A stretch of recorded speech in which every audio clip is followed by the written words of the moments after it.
한 기자가 세계적인 기업 아마존의 창립자인 베프 베조스에게 그런 질문을 던졌습니다. 당신은 세계적인 기업을 일군 기업가인데 당신이 볼 때 앞으로 세상 어떻게 변할 것 같습니까? 향후 10년 안에 일어날 일들은 어떤 것이 있겠습니까? 하고 물었습니다. 그때 베조스가 그런 말을 합니다. 저는 세상이 변화하는 것에 대하여는 관심이 없습니다.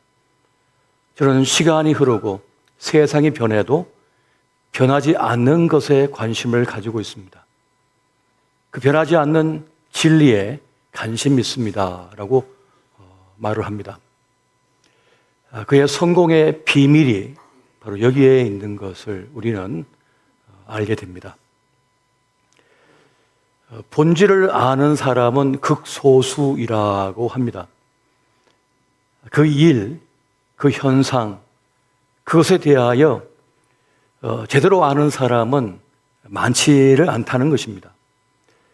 무엇이든지 그 원리를 알고 그 본질을 아는 것이 중요하다는 말이죠.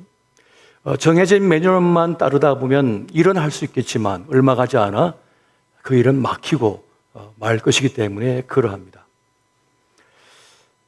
하지만 이 본질에 집중하는 일은 매우 어렵다고 합니다. 자신의 편견, 자신의 생각, 자신의 경험이 그 본질을 찾는 것을 방해하기 때문이라고 합니다. 하지만 무슨 일을 하든지 무엇을 하든지 그 본질을 찾을 수 있어야 한다고 말하는 것입니다. 경제학을 배우는 학생들에게는 브레인 워시 클래스라고 하는 그런 과정이 있는데요. 그 말의 뜻은 두뇌를 씻어내는 과정이다 이런 뜻입니다. 그러니까 기존의 이론을 답습하지 말고 그 한계를 알고 새로운 답을 구하는 그런 시간을 가진다고 합니다. 그동안 당연하게 여겼고 마땅한 것이라 여겼던 그것에 대하여 질문을 던지는 것입니다. 이 과연 맞는가? 과연 이 길이 맞는가? 이것이 답이 맞는가라고 하는 의문을 제기하고 새로운 답을 구하는 그것이 필요하다는 것이죠. 그것이 본질을 찾는 매우 중요한 첫걸음이 된다고 합니다. 이번 저희 장인 어르신 장례식 때 참 많은 분들이 찾아오셔서 위로해 주시고 또 격려해 주시고 슬픔을 나눠주셔서 은혜 가운데 장례를 잘 마칠 수가 있었습니다. 많은 분들이 오고 가시는 중에 이제 좀 늦은 시간에 저희 한참 후배 목사 부부가 저를 찾아왔습니다. 저를 위로해 주고 또 함께 해주셔서 참 고마웠는데 그런 말을 하는 거예요. 그 후배 목사가 이제 교회를 개척한 지 6년이 지났는데 교회가 계속 답보 상태에 있고 여러 가지 어려움을 많이 당하다 보니까 몸도 마음도 만신창이가 된 겁니다. 상처를 너무 많이 입은 거예요. 그래서 이제 그 목사 부부가 저에게 선배님, 저 이제 목회를 그만둘까 합니다. 하나님께서 저와 함께 하지 않는 것 같아요. 너무 힘겹습니다. 그런 말씀을 하는 겁니다. 그래서 제가 이런저런 얘기를 함께 둘이 나누게 되었습니다. 그러면서 교회의 본질에 대하여 왜 사람들이 교회를 찾는가? 그다음 교회는 그들에게 무엇을 주어야 하는가? 교회의 존재 이유가 무엇인가에 대한 목회자는 누군가, 무엇을 하는 사람인가에 대해서 함께 나누었습니다. 그리고 며칠 지나서 저에게 문자가 온 거예요. 장문의 문자가 왔는데 선배님과 함께 대화를 나누면서 많은 위로를 얻었고 또 용기를 얻었고 마땅히 제가 가야 할 길이 무엇인지 대하여 깨닫게 되었습니다. 저에게 용기를 주셔서 고맙습니다 하는 그런 글을 저에게 보냈습니다. 제가 그걸 읽으면서 참 기뻤고 또 후배 목사를 위해 제가 기도를 해 주었는데요. 그것처럼 많은 분들이 행복한 가정을 꿈꾸고 있습니다. 하지만 행복한 가정을 이루는 것은 무척이나 어려운 일인 것 같습니다. 요즘 많은 이들은 짝을 찾기 위하여 만날 때 스펙을 본다고 그래요. 그리고 취미가 뭐예요? 이렇게 묻는 중에도 그 취미 생활을 들으면서 그 사람의 경제력을 조울질한다는 거죠. 그리고 그 대화 속에서 계산기를 계속 두른답니다. 그리고는 자기 수준에 합당하다고 여기면 이제 짝이 될 대상이라고 생각하고 만나게 되죠. 그렇게 성급하게 가정을 이루었다가 많은 어려움을 당하기도 합니다. 가정의 본질이 무엇인가에 대한 깊은 고민과 또 기도가 필요한 것이 아닌가 하는 생각을 하게 됩니다. 태초에 가정을 창조하신 하나님께서는 이 아담과 하와 이 부부를 통하여서 가정의 본질이 무엇인지를 우리에게 창조 원리에 대하여 아주 자세하게 분명하게 지금 말씀해 주고 있는 것을 보게 됩니다. 여러분, 좋은 짝을 만나는 것은 매우 중요한 일입니다. 좋은 짝은 어떤 짝일까요? 오늘 성경에 말씀하는 바는 나의 존재론적인 쓸쓸함을 채워주는 짝이 좋은 짝이다라고 지금 말씀해 주고 있는 것을 봅니다. 좋은 짝은 나라고 하는 존재의 그 존재의 기쁨을 느끼게 해주는 사람이라는 거예요. 그가 좋은 짝이라는 것이죠. 나에게 좋은 짝은 나에게 잘 맞는 사람이라는 겁니다. 남들이 보기에 좋은 것이 아니라 나에게 맞는 짝이 좋은 짝이라는 것을 말씀하고 있는 것입니다. 창세기 2장 18절 보면 이렇게 말씀합니다. 2장 18절에 여호와 하나님이 이르시되 사람이 혼자 사는 것이 좋지 아니하니 내가 그를 위하여 돕는 배필을 지으리라 하시니라. 여기서 몇 가지 사실을 발견하게 되는데 혼자 있는 것이 좋지 않다는 것을 말씀합니다. 그래서 그 쓸쓸함을 채워줄 돕는 배필이 필요하다라고 지금 말씀하고 있는 것입니다. 이것이 바로 부부의 본질, 부부의 창조 원리, 가정의 창조 원리가 되고 있다는 것입니다. 홀로 있지 않도록 하기 위하여 짝을 만들어 주셨다는 것을 말씀하고 그것은 서로 돕는 존재, 서로에게 속한 존재라고 지금 말씀해 주고 있는 거예요. 창세기 2장 21절에서 22절 말씀을 우리 같이 한번 보겠습니다. 여호와 하나님이 아담을 깊이 잠들게 하시니 잠들매 그가 그 갈빗대를 하나를 취하고 살로 대신 채우시고 여호와 하나님이 아담에게서 취하신 그 갈빗대로 여자를 만드시고 그를 아담에게로 이끌어 오시니. 아멘. 아담의 갈빗대로 하와를 만들었다는 이 말씀, 남자가 먼저 창조되고 나서 여자가 창조되었다는 이 말씀을 가지고 남성의 우선권을 주장하는 분들이 많이 계신데 그것만 붙들고 있으면 어리석게 될 수밖에 없습니다. 이 말씀이 주는 메시지는 무엇입니까? 두 사람이 서로에게 속한 존재라는 거예요. 너 있고 나 있다는 겁니다. 나 있고 너가 있다는, 함께 있다는 것을 말씀해 주고 있다는 거죠. 너가 없으면 나도 없다는 것입니다. 내가 있어야 너가 있고 너가 있어야 내가 있다라고 하는 서로에게 속한 존재라고 하는 것을 이 말씀은 우리에게 주고 있는 것입니다. 나 있으면 그대 때문이요 라고 하는 이 고백이라는 거죠. 이것이 부부관계의 본질이고 또한 가정의 본질이 되고 있다는 것입니다. 신학자 마틴 부버는 모든 참된 삶은 만남에 있다라고 말씀했습니다. 우리 인생에는 두 가지의 만남이 있다고 하죠. 주어진 만남과 선택한 만남이 있습니다. 부모는 우리가 선택할 수 없습니다. 그래서 주어진 만남입니다. 어릴 때 학교 갈 때 친구들은 다 그 지역과 그 학교에 의해서 만들어진 친구들이에요. 그게 주어진 만남입니다. 그러다가 이제 나이가 들면서는 다 내가 선택한 만남들인 것입니다. 그 선택의 만남 가운데 최절정의 만남이 뭡니까? 내 짝을 만나는 만남입니다. 내가 선택하는 만남인 거죠. 그러니까 나의 모든 에너지, 모든 정성, 모든 가치, 모든 능력을 동원해서 만나는 사람, 선택한 만남이 뭡니까? 바로 짝이에요. 배우자의 선택이라는 것입니다. 그렇게 수많은 여정, 수많은 만남들 속에서 기어이 찾아내서 만난 그 짝, 그 짝을 만나 살다 보니 내가 선택한 만남이라고 생각했는데 이 만남은 하나님께서 인도한 만남이라고 하는 것을 깨닫게 됩니다. 그때 경탄하게 되는 거죠. 놀라게 되는 것입니다. 아, 우리 만나면 하나님의 인도하심이 있었구나. 내가 선택해야 만난 만남인 줄 알았더니 하나님께서 이끌어 주신 만남이었고 하나님께서 주신 만남이었다라고 하는 것을 깨닫는 순간 그런 그 만남의 참된 기쁨, 행복을 누리게 된다는 것입니다. 그때 하는 말이 뭡니까? 이는 내 뼈 중에 뼈요 내 살 중에 살이라.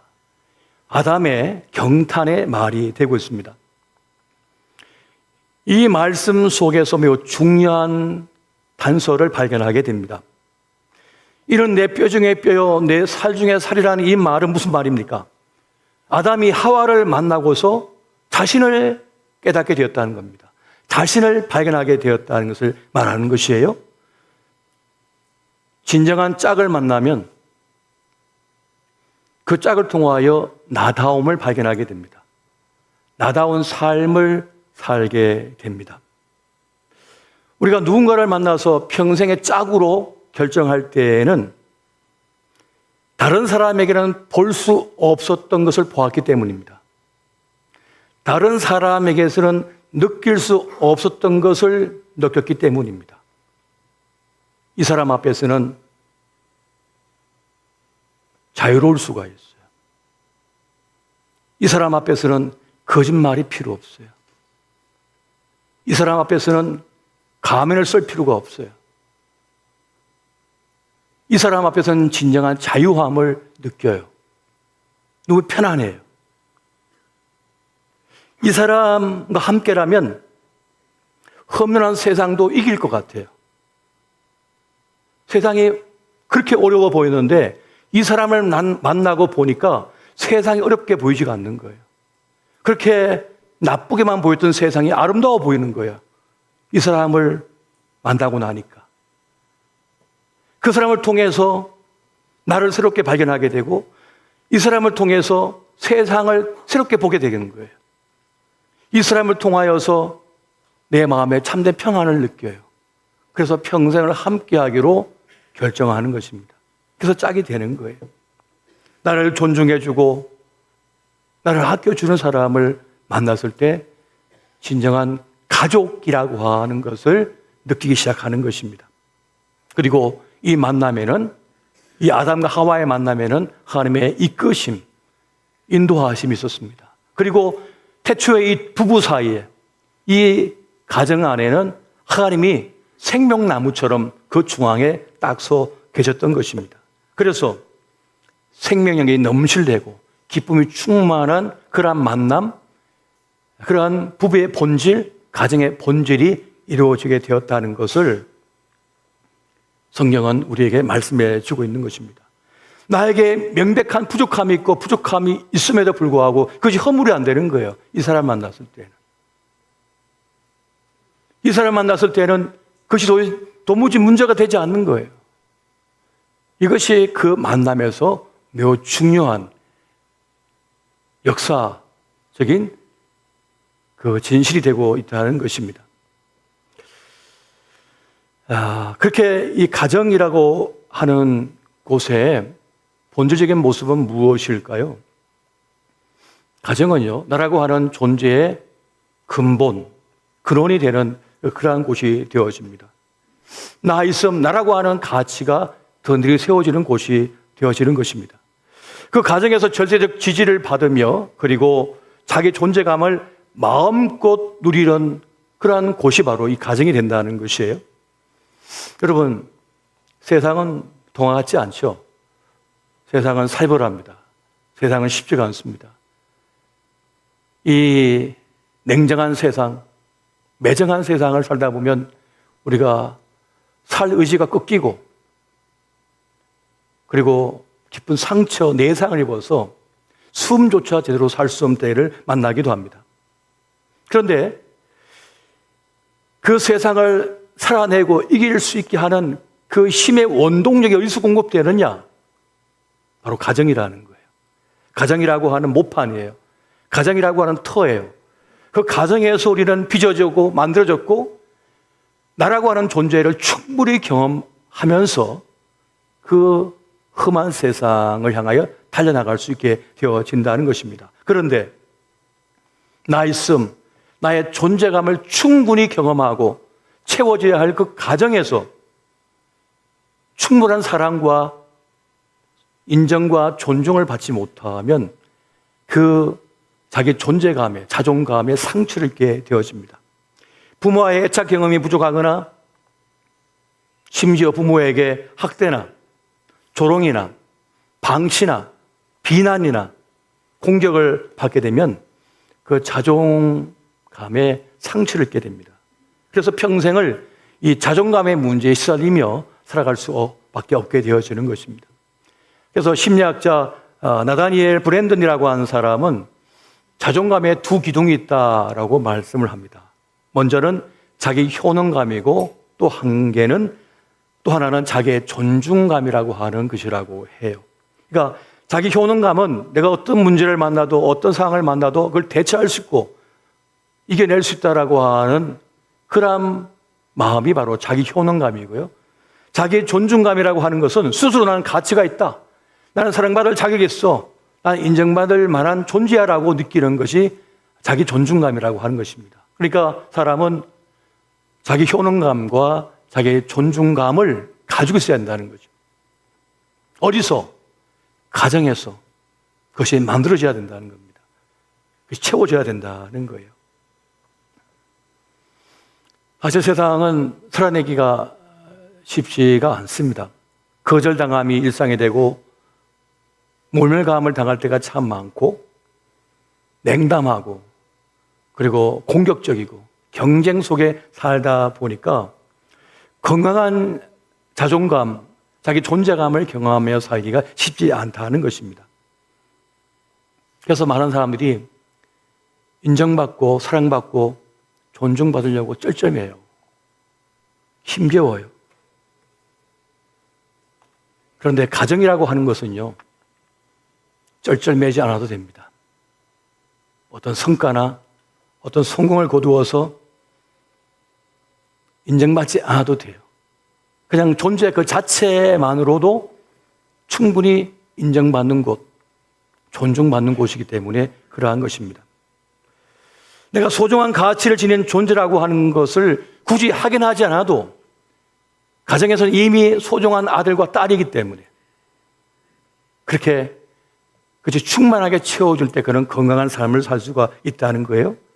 그렇게 자기를 확인하는 가정과 같은 곳이 필요한 겁니다. 사람에게는. 그래서 또래 모임도 필요하고요. 그래서 교회라고 하는 공동체도 필요하다는 것입니다. 그것이 행복한 삶의 기본 바탕이 된다는 것이죠. 한 강연자가 오랜 세월 동안 대학교에서 강연을 했대요. 근데 그 강연을 하면서 대학생들이 늘 하는 말들이 있답니다. 어느 곳에 가든지 똑같은 질문을 한대요. 그런 말을 한대요. 선생님, 저는 제가 좋아하는 일이 뭔지 모르겠어요. 내가 뭘 해야 될지 모르겠어요. 그 20몇 년 동안 인생을 살았지만은 자기가 뭘 좋아하는지 모르는 거예요. 자기가 뭘 하며 살아야 하는지 모른다는 거예요. 이 질문, 그 말을 계속 듣는답니다. 그래서 그렇게 되묻는다고 합니다. 그러면 네가 좋아하는 건 뭐야? 좋아하는 걸 해본 적은 있어? 라고 물어본답니다. 그렇게 첫걸음이 시작되어지는 거죠. 해야만 하는 일을 한 것이 아니라 누군가 하라고 해서 하는 일이 아니라 진짜 내가 좋아서 내가 기뻐서 하는 그 일을 해본 적이 있느냐 하는 거예요. 그러니까 나를 찾는 작업이 필요하다는 것입니다. 자신이 누구인지, 자신이 좋아하는 것이 무엇인지, 어떤 일을 할 때 행복한지, 희열을 느끼는지 자신의 감각을 되찾아야 된다는 거예요. 그걸 찾아주는 곳이 어디여야 됩니까? 가정이어야 된다는 거예요. 가정에서 그걸 찾아야 된다는 거예요. 그걸 가질 수 있게 해줘야 된다는 사실입니다. 그것이 가정이라는 거죠. 더 나아가서 부부, 가족은요, 벌거벗었으나 부끄럽지 않아야만 하는 것입니다. 창세기 2장 25절 말씀 우리 같이 한번 보겠습니다. 아담과 그의 아내 두 사람이 벌거벗었으나 부끄러워하지 아니하니라. 아멘. 가족은요, 서로에 대하여 부끄러워하지 않습니다. 부끄러워하지 않는 거예요. 서로 한 몸이 되기 때문에 부부는 부끄럽지 않습니다. 가족은 한 몸이기 때문에 부끄럽지가 않는 거예요. 숨길 게 없는 거예요. 그리고 벌거벗었으나 두렵지 않습니다. 안전하기 때문입니다. 사랑은 허다한 죄를 덮기 때문입니다. 그래서 밖에서 어떻게 넘어지고 쓰러지고 실패하고 했어도 집에 들어오면 손가락질 당하지 않습니다. 비난받지 않습니다. 위로를 받습니다. 격려를 받습니다. 그것이 가정이라는 거예요. 가족은요, 아무렇게나 입고 있어도 상관이 없습니다. 머리가 산발이 되고 침이 얼굴에 흐르고 엉망 옷을 입고 있어도 이게 입었는지 벗었는지 모르겠는데 식탁에 앉아서 라면 먹고 앉았어요. 그래도 전혀 문제가 되지 않아요. 왜요? 가족이니까. 이게 가정이니까요. 다 큰 아들이 벌거벗고 왔다 갔다 해도 부끄러운 줄을 몰라요. 왜? 아버지, 어머니 앞이니까. 가족이니까. 가정에서는 굳이 나를 증명할 필요가 없습니다. 나 똑똑하다고, 나 대단하다고, 능력 많다고 굳이 증명할 필요가 없는 거예요. 그냥 그 집에서는 그 집의 아들이면 되기 때문에, 그냥 딸이면 되기 때문에 굳이 증명할 필요가 없다는 것입니다. 그렇게 가정은 원래 나를 인정해 주는 곳이고 존중해 주는 곳이에요. 그게 바로 가정의 본질이라는 것입니다. 우리가 이 세상을 살면서 행복하지 않은 이유는 다른 사람에게 자꾸만 나를 증명하려고 하기 때문이었습니다. 인정받으려고 쩔쩔매기 때문에 그렇게 사는 거예요. 나름 성공적인 삶을 살았고 그래서 은퇴했음에도 불구하고 불행한 이유는 은퇴한 이후에도 나를 증명해야 된다고 생각하기 때문이에요. 인정받아야 된다고 느끼기 때문에 그렇습니다. 언제나 비교의식에 살고 남에게 인정받고자 애쓰는 한 우리는 행복할 수 없습니다. 불행을 답습할 수밖에 없는 것이에요. 여러분, 가정에서 해야 할 가장 중요한 과제는 무엇인가 하면 나 있음에 대한 확인입니다. 나의 존재에 대한 확신인 것이에요. 우리는 이 세상을 살면서 합당하지 않은 정답에 채점되어져서 굴복당하며 살았습니다. 그 답이 진짜 정답인지도 모르겠는데 그 답을 정해놓고는 그걸로 채점당해가지고 너 몇 점짜리라고, 너 몇 등급이라고 그렇게 정죄당하며 살았습니다. 그래서 평생을 열심히 살았음에도 불구하고 그렇게 애를 썼음에도 불구하고 나는 몇 점짜리야, 몇 등급이야 라고 하면 각인이 돼가지고 불행하게 살고 있다니까요. 우린 그렇게 채점당할 만큼 하찮은 존재가 아님에도 불구하고 속고 살았습니다. 사람은 나름의 살아가는 방식이 있고 그리고 존재 방식이 있습니다. 나 있음 나다움의 삶을 살도록 가르치고 이끌어 줘야 할 책임이 바로 가정에 있는 거예요. 행복한 삶은 결국 뭡니까? 나다움을 알고 나에게 잘 맞는 옷을 구해다가 입고 사는 겁니다. 그것이 행복한 삶인 거예요. 남이 만들어 놓은 옷을 갖다 입는 게 아니고요.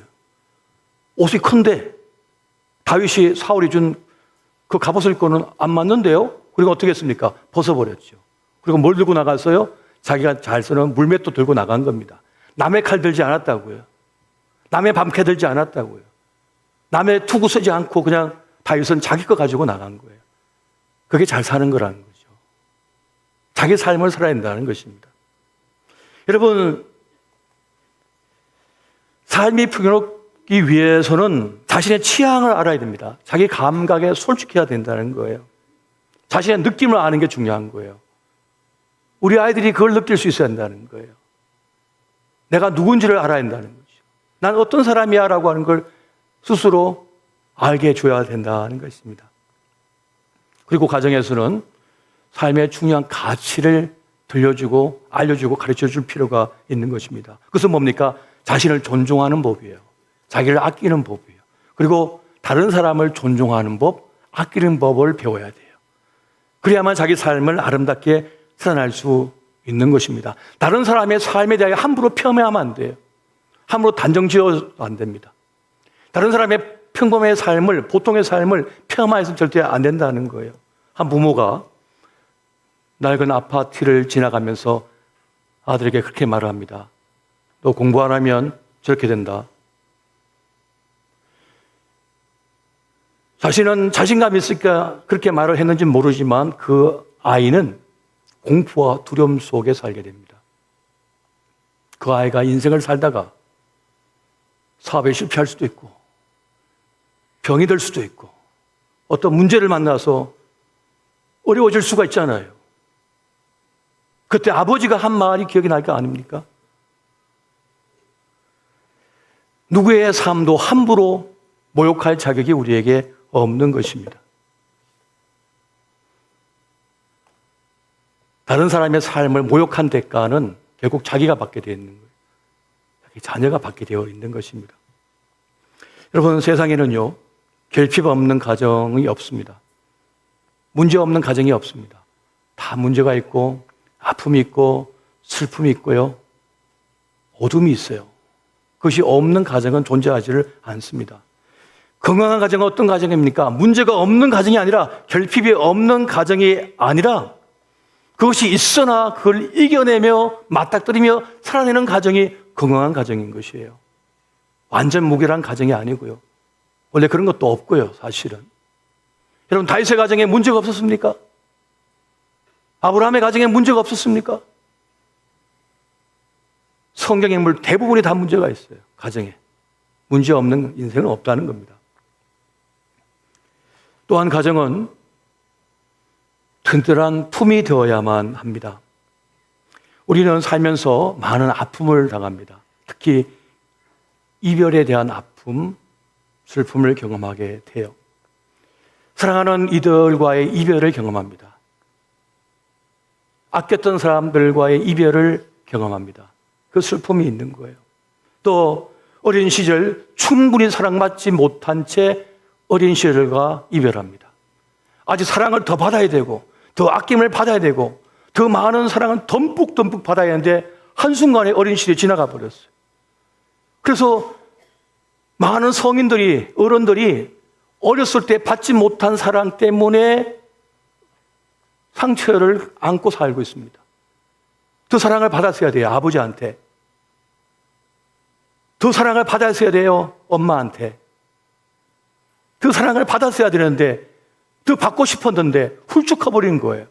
그래서 어린 시대에 대한 안타까운 이별의 슬픔이 있는 거예요. 아쉬움이 있는 거예요. 아쉬움이 있어요. 또 성장하면서 자신이 품었던 꿈과의 이별을 경험합니다. 현실을 맞닥뜨리고 살다 보니까 그 사춘기 때 품었던 꿈, 이상을 잃어버렸어요. 마음에 품었던 그 꿈, 그 여고생 시절에 품었던 꿈과 이제 멀어져 버렸어요. 꿈과의 이별, 아픔이 있어요. 그 아픔에 대하여 충분히 위로를 받아야만 되는 것입니다.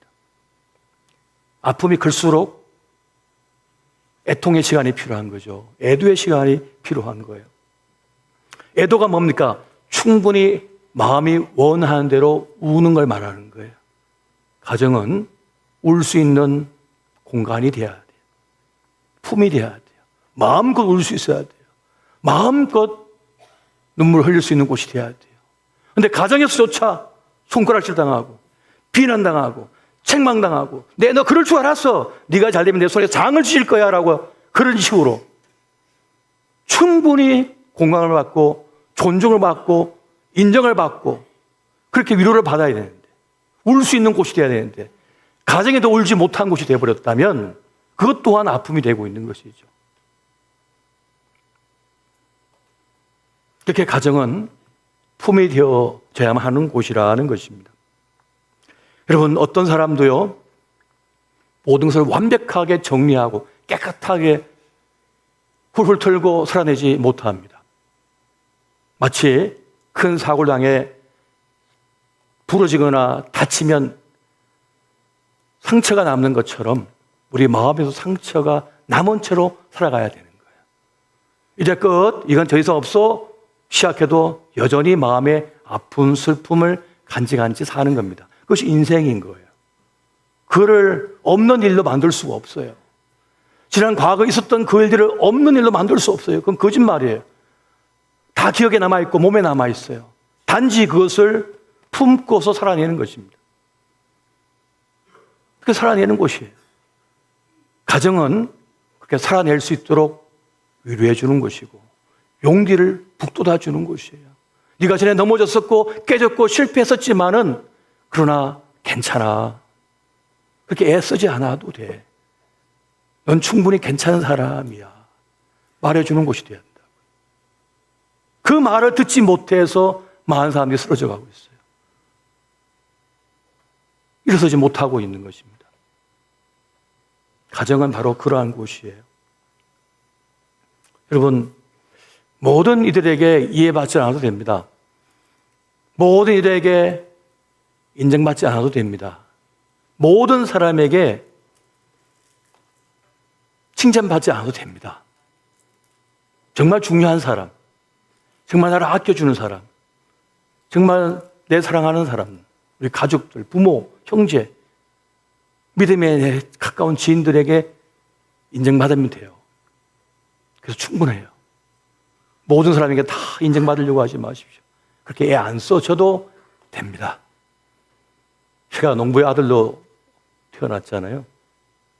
그러니까 19년 동안 제가 농사 도우면서 자라가지고 저 서울 학교를 갔는데 농사 일 도우면서 제가 깨닫는 바가 있었어요. 흙은, 땅은 놀랍다. 뭐 그렇게 대단하게 농사 뭐 일구고 했지만 그러나 정말 신비한 것은, 신비로운 것은 그 씨앗을 갖다가 뿌렸잖아요. 그럼 좀 물 좀 대고 뿌려놨는데 며칠 지나니까 싹이 싹 올라오면서요. 추수 때가 되니까 어마어마한 곡식을 거두게 되는 거예요. 엄청난 양인 거예요. 놀랍구나. 세상은 그런 거구나. 완벽하지 않아도 되는 것이구나. 완전 무결하지 않아도 되는 거구나. 믿으십니까? 하나님께서 그렇게 섭리하시고 계신 거예요. 역사하신 거예요. 그렇게 하나님께서 우리를 돌보고 계신 거거든요. 그래서 그렇게 애쓰지 않아도 돼. 이만큼은 충분해. 나머지 내가 채워줄게. 하나님께서 하시는 말씀입니다. 하나님께서. 우리는 세상의 숫자 노름에 그만 놀아놔야 됩니다. 우리는 그동안 숫자 노름에 너무 속고 살았어요. 우리가 진짜 내 삶을 제대로 살아내고 행복한 삶을 살려면 숫자를 좀 지워야 돼요. 숫자로 과잉 대표된 것들이 너무 많아요. 그것으로 우리는 평가당하고 그것으로 인하여 불행을 반복하고 있습니다. IQ가 높으면 시험 성적 잘 받으면 모든 게 다 풀려질 줄 알았어요. 다른 게 아무 문제가 없을 거라 생각했어요. 물론 어떤 부분은 조금 유익이 되겠지만 전부는 아니거든요. IQ가 높다고 무조건 행복한 건 아니거든요. 지혜로워야 되죠. 주변에 사람들이 많다고 진짜 친구가 많은 건 아니거든요. 이것을 우리가 알아야 됩니다. 집의 평수가 행복을 가늠하는 건 아니거든요. 평소가 작아도 행복한 사람들이 있거든요. 속지 말아야 된다고요. 근데 우리는 그 행복인 줄 알고 그 조건이면 된다고 생각했는데 안 된다는 거예요. 삶이 이렇게 호락호락한 것이 절대 아니잖아요. 절대 가치가 될 수 없다는 겁니다. 숫자가. 여러분, 생명의 기초는 돌봄에 있다고 했습니다. 제가 어릴 때 저희 마당에서 저희 집 암소가 새끼 낳는 걸 봤어요. 국민학교 들어가기 전인데 그걸 보고 너무 신기한 거예요. 뒷다리가 이렇게 나오더니 몸통이 나오고요. 이게 아직 덜 나와서 그래서 제가 도와줘야겠다 싶어 쫓아가가지고 뒷다리 붙잡고 이렇게 당겨봤거든요. 또 어머니가 그렇게 하면 안 된다고 그냥 내버려 두라고. 근데 그 새끼가 땅에 툭 떨어졌는데요. 이 녀석이 누워있는 게 아니라 벌떡 일어나더니 비틀비틀하면서 막 걷는 거예요. 그래서 막 뛰어다니는 거예요. 나보다 잘 뛰어. 그래가지고 너무 신기했는데 이 어미가 오더니 그 막 태어난 새끼를 막 핥아주는 거예요. 그 혓바닥으로 이제 막 핥아주는데 온몸을 다 핥아요. 머리부터 발끝 꼬랑지까지 다 핥는데 1시간 동안 했는데 제가 보다가 졸려갖고 잠들었거든요. 저녁이 됐어요. 저녁에 가봤더니 저녁 때도 계속 핥아주고 있는 거예요. 어미가 새끼를 계속 핥아주고 있어요. 그게 뭡니까? 돌봄인 거죠. 돌봐주는 거예요. 끊임없이. 가정의 본질은 뭡니까? 돌보는 것입니다. 보살피는 거예요. 서로 돕는 가족이 되어야 되고 벌거벗었으나 부끄러워하지 않아야 되고 그의 존재의 가치를 인정해 줘야 되고 나다움의 삶을 살도록 돌봐줘야 되고 보살펴 주는 것입니다. 힘든 세상 살다가 실패하고 넘어졌더라도 그 돌아온 탕자가 왔을 때 그 아버지가 내가 유산주로 준 그 돈 어땠어? 라고 책망하지 않고 그냥 품에 안고 을싸안고 볼을 비비고 뽀뽀를 하고 가락지를 끼워주고 옷을 입혀주고 잔치를 베풀어 주는 거, 이게 가정인 것이죠. 이게 가정의 본질이고 생명의 원리, 그리고 교회가 해야 할 일인 것이죠. 오늘 저와 여러분이 주님의 가르침을 쫓아서 그렇게 아름답고 존귀한 가정, 행복한 삶 살아내시기를 예수 이름으로 축원드립니다.